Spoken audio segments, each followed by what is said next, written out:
ఓం శాంతి. ఈరోజు డిసెంబర్ 25వ తేదీ 2025. శివబాబా వినిపించిన మురళీ సారాంశము.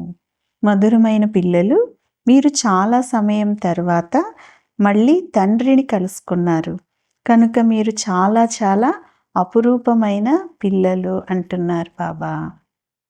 ప్రశ్న: మీ స్థితిని ఏకరసంగా చేసుకునేందుకు సాధనమేది? సమాధానం: సదా జరిగిపోయిన ప్రతి సెకండు డ్రామా అని గుర్తుంచుకోండి. కల్పక్రితము కూడా ఇలాగే జరిగింది. ఇప్పుడు నింద, స్తుతి, మానవ అవమానాలు అన్నీ ఎదురవుతాయి. అందువలన మీ స్థితిని ఏకరసంగా చేసుకునేందుకు జరిగిపోయిన విషయాలను గురించి చింత చేయకండి అంటున్నారు బాబా. మంచిది. మధురాతి మధురమైన అపురూపమైన పిల్లలకు తల్లి, తండ్రి, బాప్దాదాల యొక్క ప్రియ స్మృతులు మరియు గుడ్ మార్నింగ్. ఆత్మిక తండ్రి, ఆత్మిక పిల్లలకు నమస్తే.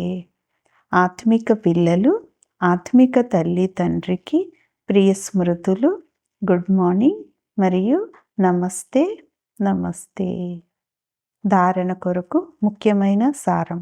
మొదటి పాయింట్: ఎవరికైనా దుఃఖం కలిగించేటటువంటి కర్మలేవి చేయరాదు. కఠినమైన మాటలు మాట్లాడరాదు.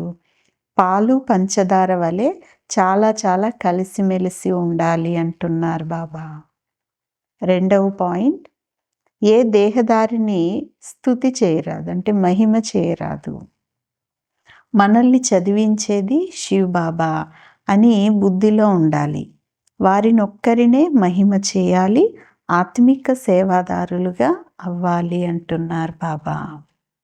ఈరోజు వరదానం: అశుద్ధ సంకల్పాల వ్రతము ద్వారా వృత్తిని పరివర్తన చేసుకునేవారు హృదయ సింహాసన అధికారి భవ. వరదానం యొక్క వివరణ.